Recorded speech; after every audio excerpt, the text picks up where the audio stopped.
If you love Baltimore sports, you'll love WNST.net. So I'm here in Indianapolis, and a lot of you have seen the NFL Top 10 shows, and everybody says, hey, how'd you get on there? Well, the truth is, there's this really pretty lady around the corner who came to me one time after I interviewed Steve Sable and said, do you want to do NFL films shooting? So this is the actual meeting room, and these things are shot. It's like the most cinematic thing I've ever done, but they give you this shot sheet, and it says, please do not distribute, right here at the top. So I'm not going to distribute it, but there are 15 different shows this year, and then I just circled the little things that I want to talk about. And there's a lot of things I want to talk about today, because unless we're talking about Sid Luckman and Otto Graham, we talk about it. So I try to shave and fix my hair up real nice and make sure I don't have any zits. And I put purple on this year because we are in Indianapolis, so I'm going purple, and hopefully I'll do a good job this year, and you guys will see me and come up to me and say, hey, I saw you on NFL Network.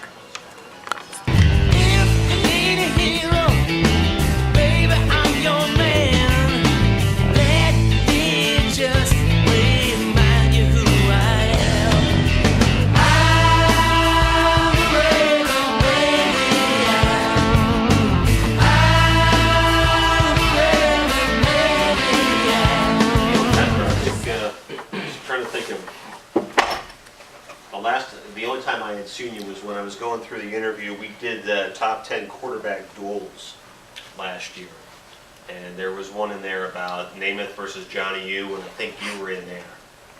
You talked about the... I don't know that I've even seen them all. I mean, they pop up. When they first came on in like June, I started taping them all, and then I realized some of them for last year, because they were shot different. The graphics were different, the Chiron was different. Here, such as... Anything like meeting your first star. I met Dan Pastorini as well, and he was also a guy. I just loved all those players, but Earl Campbell specifically. I mean, I was 7 or 8 years old when he came out, and they were my team, even though I was from Baltimore. I just loved the Oilers.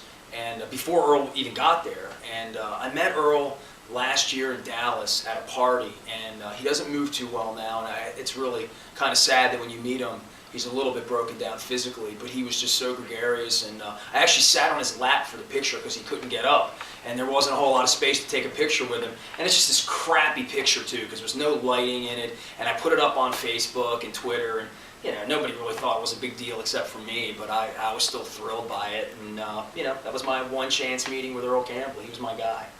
That's great. I could talk stories about, I could tell those kind of stories in the 70s and 80s about players and stuff. I love that stuff. Sure. Yeah, I don't think anybody... If you love Baltimore sports, you'll love WNST.net.